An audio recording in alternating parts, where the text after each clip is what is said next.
I applied secretly without him knowing. I secretly went over to audition in New York. There's a long story about that, but we're not going to get into that right now.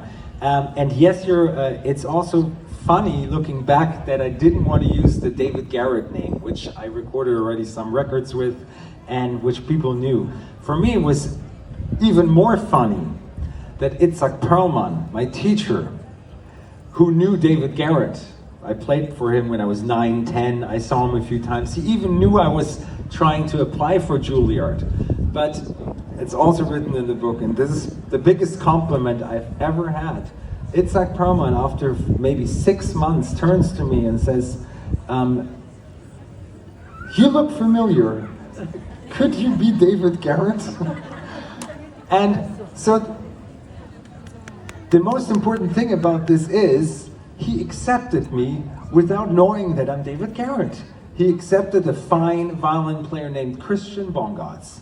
And he said, wow, I want to work with this guy because he's super talented. Not because he recorded with Deutsche Grammophon and was a child prodigy, a so-called prodigy, but he had a very small class. There were only 5 students from thousands of violinists who wanted to study with him. And he only accepted 5.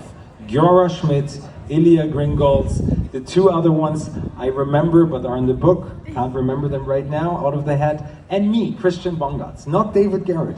And to this day, this was probably the biggest compliment I've ever gotten, and that kind of really gave me the inspiration and motivation to really knew I was actually good at this. Because when you're a child, you do things because people tell you to.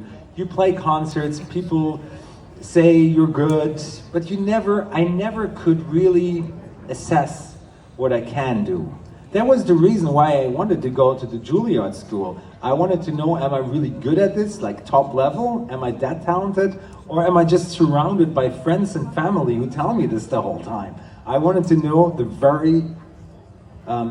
very strict truth in life. And that was the first time I thought, yes, I can do this professionally. Perlman telling me, are you really David Garrett? It was the biggest freaking compliment in my whole life.